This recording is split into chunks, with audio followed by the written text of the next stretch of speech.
দেশের জনপ্রিয় অভিনেতা আফরান নিশো নাটক দিয়ে ক্যারিয়ারে প্রতিষ্ঠা পেলেও এখন তিনি সিনেমার নায়ক। তার ভক্ত অনুসারীদের সংখ্যা শাকিব খানের ভক্তের চেয়ে কোনো অংশে কম নয়। এর প্রমাণ মিলেছে তার প্রথম সিনেমা সুড়ঙ্গ মুক্তির পর।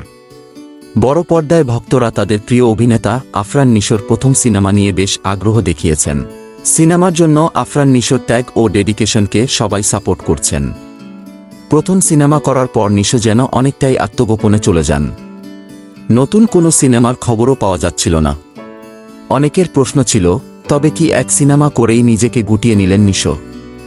ভক্ত অনুরাগীরাও ছিলেন দ্বিধায়। নিশোর গুটিয়ে যাওয়া নিয়ে সামাজিক যোগাযোগ মাধ্যমে শাকিব ভক্তদের ট্রলের শিকার হচ্ছিলেন প্রতিনিয়ত। এদিকে সিনেমায় কাজ শুরুর পর থেকেই নাটক কিংবা ওটিটি কোনো কাজেই আর নিশোকে দেখা যাচ্ছে না। অনেকেই বলছেন সিনেমার কাজের জন্য ছোট পর্দার কাজ ছেড়ে দিয়েছেন এই নায়ক।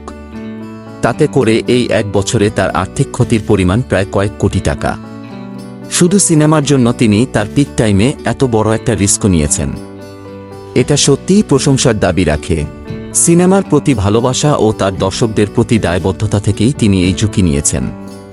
এটাই প্রকৃত একজন শিল্পীর উদাহরণ ও ভক্তদের প্রতি ভালোবাসা। সিনেমায় তিনি আবার বীরের বেশে ফিরবেন, তাই নিজেকে সেভাবেই প্রস্তুত করছিলেন। হয়েছেও তাই। এবার জোড়া সিনেমা নিয়ে আসলেন সবার সামনে। সম্প্রতি আলফা আই ও ভারতীয় এসবিএফের সঙ্গে জোড়া সিনেমায় চুক্তি স্বাক্ষর করেছেন অভিনেতা আফরান নিশো। এদিকে শাকিব খানকে নিয়ে তুফান নামে একটি সিনেমা বানাচ্ছেন এই প্রযোজনা প্রতিষ্ঠান।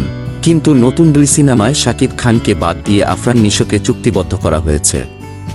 এতেই নিশো ভক্তরা দাবি করছেন ওস্তাদের মায়ের শেষ রাইতে